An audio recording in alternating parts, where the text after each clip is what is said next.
Greetings, everyone, and welcome to another Citizen's Corner. With me, of course, is my bastion of common sense and the guru of all, or the Google of all knowledge, Lightning Dragon. Well, you said that last time. All right, well, let's go ahead and get into questions here in just a moment, but just wanted to let you guys know, I've had some comments because I've been running some different background footage, and if you want me just to keep running standard Star Citizen footage, like me flying around asteroid fields and stuff, that's fine. I'll be happy to do that. Just let me know down below, or put still pictures or images. The reason that, as I said, I haven't been putting Star Citizen footage in the background is, well, I like to show you guys some of the other stuff that Lightning and I do, and we used to do like extra casts where we kind of did gaming and discussion, but they never really took off too much. And also, as well, is there's really not a lot of new footage to show for Star Citizen, and I feel that showing you the same, yellow asteroid field, or me shooting some ship around an asteroid it gets to be kind of redundant a little bit. But I can come up with other ways, maybe other things to do, and also as well, if we go into Evocati soon, because I don't know how big the new build is going to be. It's possible that on my SSD I might have to just go ahead and have only one build, not the live and the test. So it's very possible that I won't be able to record new footage, being that NDA Evocati, I can't put that out there for you. So I would have to come up with some sort of alternate. So let me know down below what you think. I just wanted to throw that out there. Yeah, I just wanted to mix it up a little. There's a lot of great games out there. We play a lot of things, and I think those experiences we've had with other games, and even watching the development of those other games, gives us a lot of perspective on how things work. So let's go ahead and jump into some of the questions here. The first one I have is the Photography Junkie. He said, in response to your discussion about the Hull series, I think a use of the folding arms that I don't feel you addressed would be the use of jump points. My feeling is that they fold down so you can use small jump points, size jump points. So for example, you get a job to pick up cargo at a certain area, so you save fuel by going through a small jump point and use larger ones on the return. And that's an interesting thought. Like a Hull C fully expanded carrying cargo may have to use a large jump point, the C, D, and E. But the C, for example, when it collapses down, might be able to use a medium jump point. And that is a very interesting point to make, why they would collapse it, because it's about reducing costs on return trips and things like that if you're doing one-way trips. So that's interesting. I hadn't considered that. That's a really great thought. Thank you for that suggestion, or that idea. The ship itself, though, is huge. If you've seen any of the previous screenshots, I'm sure we've got some. We can put up here, because they have a dude standing next to like one of the landing gear thing. It's like twice the height of the Freelancer. So but using medium jump points, I can see. Yeah. And the E might be stuck using large anyway. Exclusively, yeah. Yeah, the E is just a big ship. Any way you slice it, expanded or not, that thing is what, fully expanded with cargo. It's probably it's probably bigger than an Idris. It's just huge. It's monstrous. Yeah. All right, another question from Christopher Cretenden. Whew, I was afraid I was going to stumble on that one. The Hull series C through E will allow you to halfway load up some of the arms so that the containers won't stick out, so you can still land a Hull C through E loaded, but not fully loaded, since the landing gear is set up like a Hull B and will only extend out a few feet longer than one set of cargo boxes on the bottom. Chris made that clear back in 2015 when they did 10 for the Chairman series, I think it was. Well, I looked for that. I couldn't find it. I did Google searches. I did all sorts of things. But if that's true, then cool. I'm definitely happy with that, and I think that would make a lot more sense of why you can land on planets you just have to half load or no load the bottom. I'm completely down with that idea. The weird thing is that when you have your ship extended like that, I can't imagine it's going to make it very stable landing platform. I mean, you're very spindly when you're in that fully extended point. I figured it came down to structural integrity for the landing reasons. Like, why can't the Hull C, D, and E land on planets when they've got just a little bit of cargo? Is because they've like doubled in length. So the gravitational forces and the mass of the cargo would basically just snap your ship in half. Right, exactly. I mean, think of like a clothesline. You know, you could have it really, really tight, really, really taut, but it's going to be sagging towards the middle no matter what you do. And so you take that and you extend that to like pipes and things like that. You're going to see, you know, eventually you're going to hit a breaking point and the ship would just literally split. And so that's what I figured as well, is that if anything, it was for integrity. The only reason I could see for landing, initially speaking, was like, oh, we need to emergency land. We've got problems, and fold the ship up so we can, you know, get down on the planet. But as far as, or maybe doing trade deals, conversing with someone directly, but I couldn't see any other reason just to land the ship for the heck of it. All right, and I have a comment here from Diego Renz. Well, part of the comment, I thought we got a chuckle out of it. Finally, your discussion about using ASCII screens instead of holographic viewers sparks my other gripe with futuristic settings. Why is everything metal? Metal walls, metal couches, metal flower pots, metal glass, metal carpet, metal. Yeah, I agree. I'd like to see, you know, a lot more, you know, wood and brick and things like that. To me, I want concrete. Everything yes. Concrete. Yeah, I mean, what's the more realistic kind of construction, you know? And like in Star Wars, they use what they call Duracrete for the buildings. In fact, a lot of the buildings, when you look even in Coruscant, they're so tall that they actually have to use repulsors to negate the weight of the buildings, because if those repulsors would down, the buildings would be so heavy that they would crush themselves under their own weight.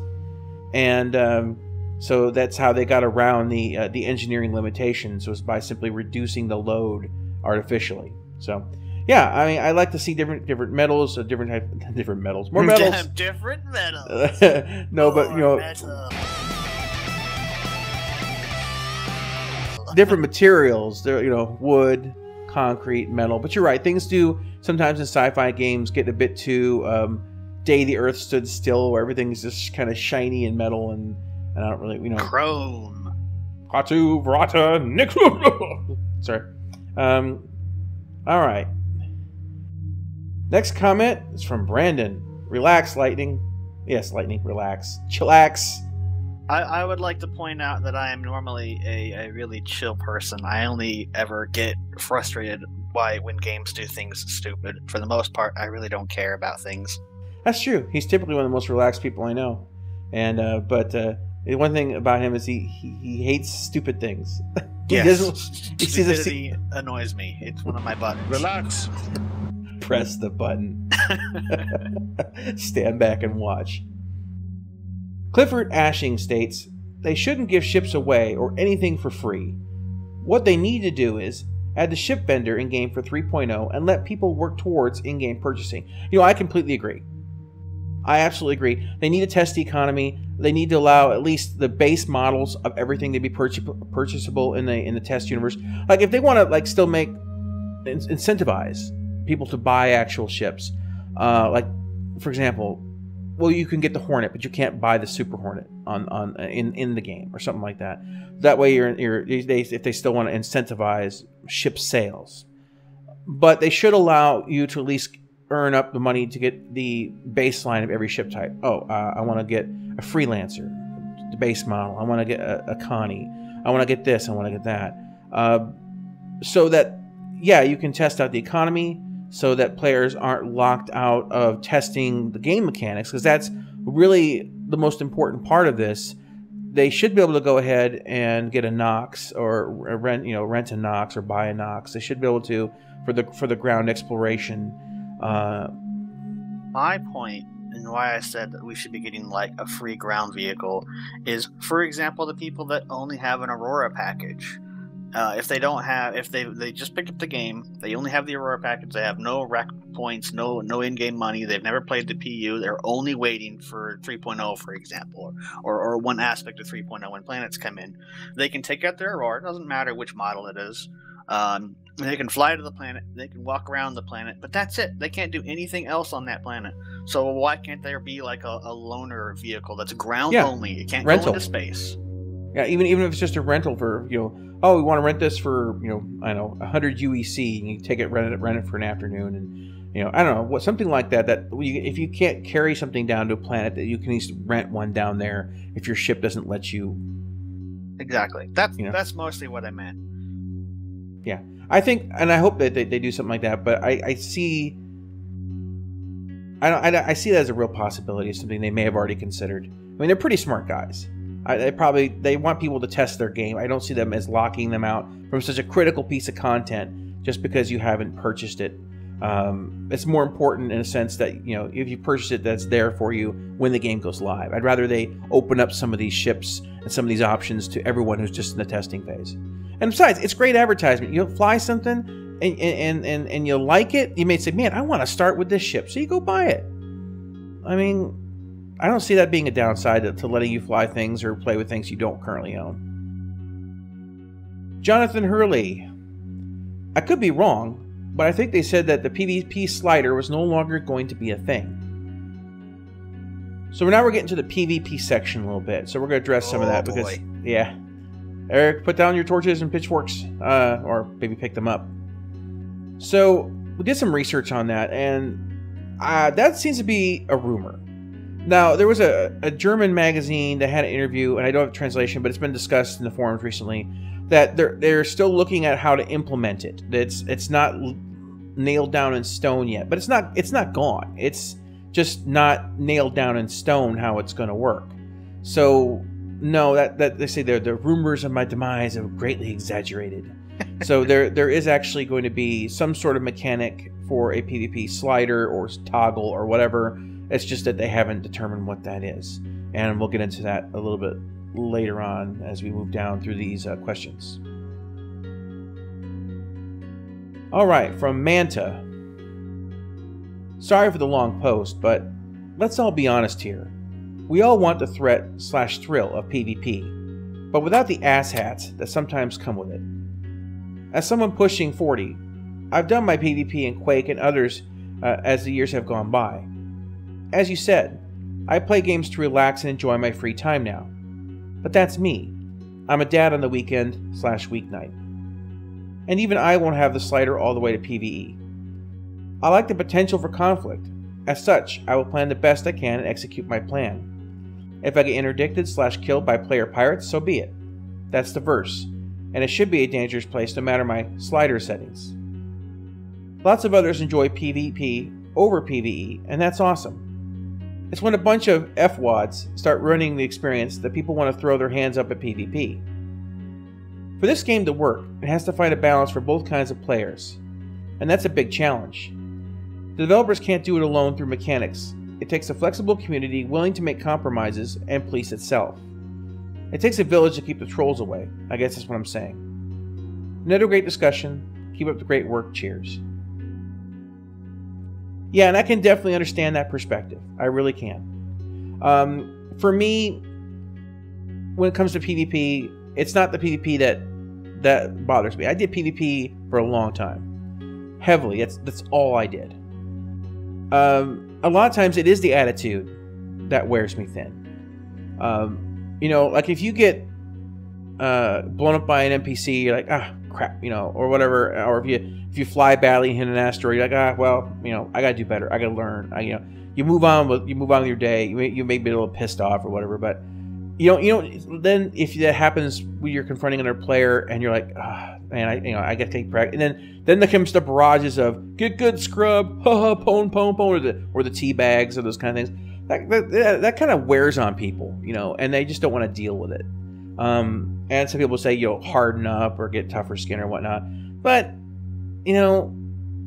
Chinese water torture, right? I mean, it could keep dripping a single drop of water in someone's forehead, and after a while, it's the worst thing ever. So, yeah, you can just keep lightly poking somebody in the arm and say you can ignore it, but after a while, there's a hell of a bruise there. So people just get wary of it, and they don't want to deal with it. And it's not because of the combat, it's because of the attitude. And I think that's probably the biggest reason, really, when it comes down to it, is people are looking for people, they want to play with people who have similar goals, similar mentalities, and there's a disconnect between those two mentalities. Something that I like to point out that I feel people forget sometimes, now I'm not speaking for people, but it just seems like, PvP this, PvP is going to be so bad. Something to keep in mind, as always, is like EVE is about like 80 to 90% players. There's very little NPC interaction unless you do like missions. And then you get a special little zone that gets set up when you generate the mission, and you go there and you defeat the enemies. Star Citizen is going to be the reverse opposite of this. We're looking at about 10% of the universe is going to be player population. And Chris has stated at least once or twice that he wants NPCs to be indistinguishable from players. So you won't know if you're fighting a player. That's the dream. That's the hope. How it works out, I don't know. But let's say you're on a cargo mission, and if you get attacked 10 times, you have a 1% chance that it was a player each time. So yeah, because basically 10% of your population of player base is typically PvP, 5 to 10%. So on the outset, so you actually have less than that. You'd have like a 0.2% chance. Yeah, it'd be like 0.5% chance of that person, half of a percent chance that the encounter is actually going to be a player.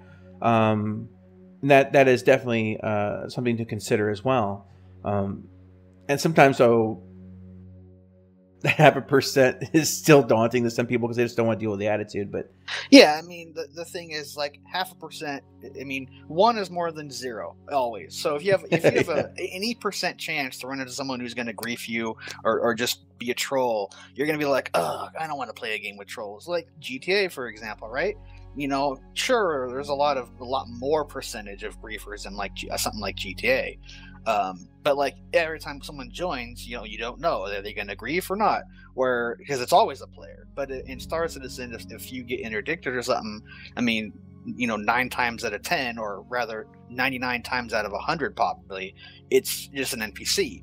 Maybe the NPC is just going, oh, hey, we're here to do a routine scan. Well, why'd you pull me out? Stupid Elite Dangerous. Yeah.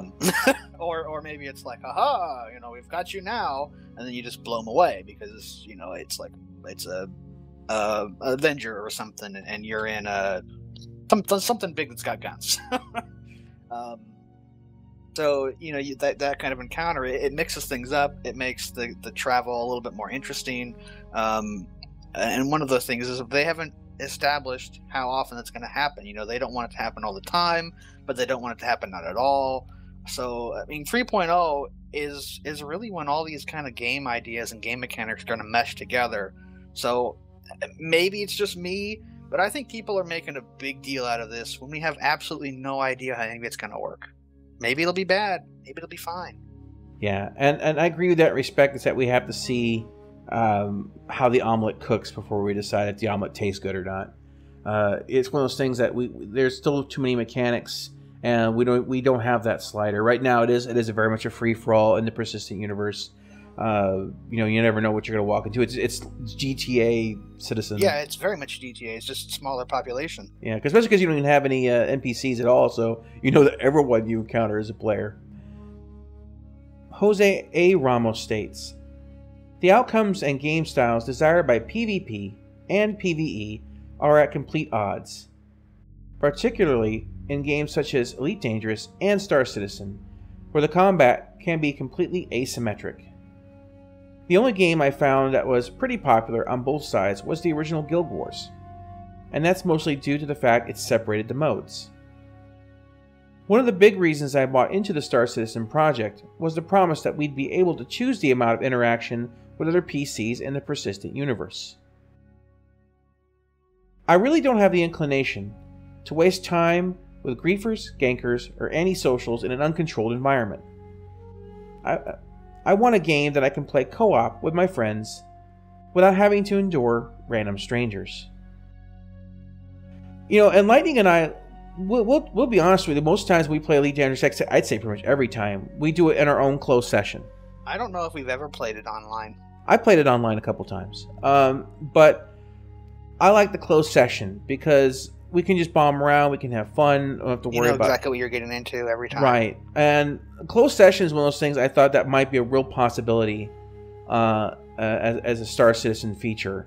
But any character that's dedicated to strictly PvE content, I feel should be a separate animal from something that's blended into the open universe, like with PvP there, because I feel that like the ability to swap over, like to be able to avoid conflicts, do all your stuff, get all your money, and then just swap back when you made all your cash is. And now I've got the best equipment. I think that, you know, like a lot of MMOs, they split the PvP and the PvE servers. It's done for a reason, and it's as I said, you can't force people to play Star Citizen. You can't. So if you force them to play something or a style or a way that they don't want to play, they're just not going to play. And you're not PvPing them anyway. A lot of the PvP advocates want to say, oh, if we do this, nobody will PvP. It's like, those people weren't inclined to anyway. They just weren't. You're not losing anything. In fact, the only thing that's happening is CIG is losing customers. They're losing potential revenue. They're losing income because those people aren't playing Star Citizen. They're not buying things in the store or the shop or whatever they're going to be selling in the future that makes the game run. They see that there's a 1% chance to PvP, and they say, oh, well, I don't want to play this game at all. Yeah, and sometimes, believe it or not, as little as that sounds, that's enough for some people. Some people just literally abhor the mentality that much. It's not the combat. It's the mentality. As I said, when I PvP'd a lot, I became, this is frankly, a raving asshat. I would go after somebody relentlessly. There was this guy in Star Trek Online, and his name was Mikey. Biggest poop talker you've ever seen. And he would send me messages constantly, and I would go after him and blow him up time after time after time again, just because he was obnoxious. And I had an instance in IL-2 where playing full sim mode, this guy got mad that I kept blowing him up, and I had blown him up 3 times, and he started talking crap to me. And so I said 4, and I went after him and killed him. Eventually got up to like 10. Every time he said something, I gave a number, and I went out and killed him. And he never killed me once during this entire encounter. This was a very long game. At about 10, I remember he switched sides to my team. I knew what he was doing. And he said something else, you know, I went 11. And I went after him again. I didn't care. I didn't care if I was losing points. I went after him. He kept doing this. He kept coming after me, and then I'd go after him. When it got to like 18 or 19, he just quit the server. I didn't stop pounding on him. He never killed me once. I went after him. I didn't stop. That's the kind of person I really became when I got focused in PvP. And I said, this is a side of me I don't like, and having been that person, I can understand why people don't want to be subject to it, because as I said, I've been a real asshat when it comes to being my PvP mentality kicks in, and I just don't want to do that. I want to help people in the game. I want to see the game grow. I want to have people enjoy the experience of the game as opposed to tearing them down. I wanted to read a quick response. In the PvP forums, one of my favorite posters, once again, Alien War, who I consider in a lot of ways I think a doppelganger who's much more linguistically superior in ability to write than I am. I've never been good at spelling or grammar. It's always been my weak point. Though science and math was always very high, but everyone's always got something. That's mine. So let's go ahead and cover Alien War here. His response in the whole PvP forum, the PvP versus PvE forum, and the general chat on the Spectrum right now. This is kind of a combination of a couple different posts, but a couple good points. No extra content needs to be made for PvE players. The core experience is the multiplayer MMO PU, always has and always will be. PvE solo/co-op modes and private servers are only meant to give players the option to opt out if they so choose, likely being people that would have opted out of playing the whole game in the first place. I know if I heard the term MMO used by CIG when I joined, I wouldn't have, but I've long since grown extremely fond of Star Citizen regardless, and would be just as glad to play the PvP. There is no extreme or extra work CIG would be putting into it that they haven't already talked about, like PvP sliders, a far more complicated and arduous mechanic to implement. Private servers, and an entire single-player campaign, which for people that really want to avoid the PvP experience, offers a perfectly reasonable alternative if they really have no option to play the PU solo. The way I see it is this. The player blockade will either exist or it will not. The existence of a PvE mode won't change that, because the people making the blockade are always going to be the people that want to PvP. And odds are that they're never going to be PvE players. What's more, if a PvE person has no choice but to either not play the game at all or play PvP, they will likely do whatever it takes to avoid contact with the people anyway, or just not play. So odds are, the existence of PvE mode will not change the experience of people playing in the PvP persistent universe. Ergo, the only possible conclusion becomes oppression.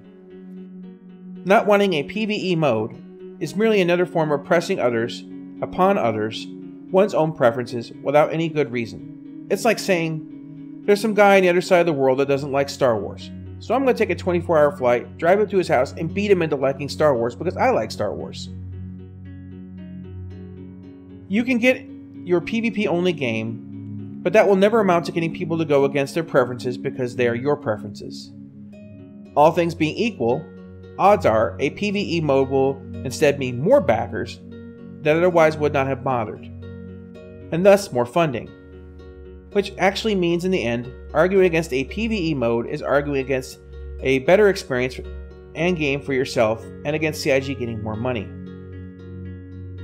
Considering that explorers might be able to go into deep space, and some players can stay in safe systems and never leave planets even, people have already optioned to avoid PvP. They just can't access all the content because of it. Then this becomes an issue of content accessibility based on preference, and again, since it doesn't have to harm anyone to allow the content to be accessed while avoiding PvP, there's no good reason, other than potentially cost, to not implementing an optional mode. And this is a lot of the sentiment I addressed in the video, not as well as Alien War does. As I said, you can't force people to play Star Citizen. And those who absolutely want to avoid PvP in every regards, they're just not going to play. And so I feel that there has to be that consideration. This is why you have, like in World of Warcraft, you have PvP servers, you have PvE servers, and you have role-playing servers. For those people who have the particular play style, these options are sometimes the make or break for whether or not they play a game. Some people won't play an MMO if it doesn't have a role-playing server. That's a very small minority, probably actually even smaller than the PvP base. And if you look at any server list for MMOs, you're going to find that I would say the vast majority of them are going to be PvE servers. Yeah, about like a 2-to-1, maybe 3-to-1 ratio. Yeah, easily, maybe even higher. So imagine you're cutting off Star Citizen's potential player base by about 75%. Because there's going to be a lot of people out there that they'll just deal with it. They don't want it, but they'll deal with it. And there's going to be those who are just going to say no. No, I'm going to go play something else. And some people have been saying, oh, just play Squadron 42 if you want to, not have the PvP. That's a single-player campaign. That's not the universe. It's not the same thing. Yeah, you're playing as... It's basically like the RP server at that point, because you're playing as a captain, basically. And you can only do the same amount of missions, in the same small storyline over and over after a while before that wears on you. You can't... That's not the same thing. That's like saying if I don't want to play GTA Online, I should just play the single-player campaign. Not the same thing. No, they're totally different. So, a lot of good thoughts on this, guys. It's a hard subject. I mean, I'm not going to say it's not. There's a lot. This is a very touchy subject for a lot of people. And one thing about this channel, we don't try to basically just go, hey guys, welcome to the Happy Star Citizen channel. We don't discuss anything controversial, and we're just going to talk about how everything is unicorns and rainbows, because that's not what we do here. Okay, we're not white knights. We're going to talk about the good, the bad, possible pitfalls. This is a possible pitfall. And, I feel that this game is deep enough, and this community, generally speaking, is intelligent enough, mature enough to discuss these circumstances. And as I said, I want this game to be massively successful. Not just in implementation, but in how many people are playing it. I want this game, when it comes out, to be so popular that it can't be denied. That it becomes the reason people get into PC gaming. The same way that Wing Commander brought me into being a PC gamer, I want this game to be the reason that console gamers step out of the console realm and step into the PC realm. That's what I want this game to be. I want this to be the bridge for people to expand their horizons. And to do that, I really feel we need to offer the options that people want. It has to be better. It has to be better. It has to be the best. Because, well, partially because the hype at this point in time, anything less than that, it's going to be pretty much bad. Yeah, but it's going to be bad. Yeah. If they underdeliver, it'll be worse than being mediocre. In one game, they will have out Peter Molyneux. So they need to be careful with that. But as I said, I really want to see this is the bridge, the same way that brought me from playing, like, you know, the Super Nintendo or whatnot into the PC realm. I want this for the current generation. And I really see it as the potential for being exactly that. I don't know. Super Mario Brothers. That was good. Best game ever. Hey, it still holds up. All right, guys. Well, that's everything on this Citizens Corner. I said, leave your thoughts down below about what you feel about the background footage. As I said, I'm going to hit a bit of a quandary if Evocati starts. I'm not going to be able to until I get a second SSD. Basically, have the space probably to have both installed, and I can't put that footage up. I cannot do it. I can't talk about it when it comes out. Yeah, so, and a brief subject on that. Uh-oh. I mean, I'm not like, we're not going to tell you like, oh, you know, there's leaked footage. Go check it out. We can't. We can't. I won't do it. I could. You know, I can say whatever the hell I want. Yeah, but I won't put it on my channel. You put it on your channel. Yeah, we can't put it out. We're not going to tell you where it is. If you find it, you know, you can go ahead and watch it. But the reason these things are NDA is because it's a lot of testing. Like, maybe things are broken. Maybe these are things that aren't even going to be in the game. So if maybe things change. Yeah. If someone releases like, oh, this is the new scanning mechanic, it's going to be, it's actually the golf swing, and people will be like, oh no, it's the golf swing, and then it's like after the testing they go, actually no, we're not going to use the golf swing. We came up with something that's far better. But you know, if that gets released, oh, it's the golf swing, and people are going to have all these wrong information, frankly. Yeah. And you know, wrong information is worse than no information. I mean, if it takes a week or two to get the right information, that's better than having the wrong information right away. You know, and I'll admit, back when notes got leaked a long time ago, before I was Evocati, I would be happy to post them up because they were already out there. They were on forums or everything. I wasn't putting out anything that wasn't already known. But as an Evocati, I take the NDA damn seriously. And it's not gonna. We won't reference, talk about, discuss leaks on this channel. I won't even when Evocati starts, I may have to avoid certain subjects just to be safe. And so if you feel I'm skipping around something, just be aware that I'm just trying not to violate an NDA, and I'm trying my best to honor that commitment. So anyway, guys, I guess that was kind of edited a little bit differently than I expected. But anyway, leave your comments down below, and we will see you on the blast. A very honorable. Oh, indeed. All right, guys. Catch you next time.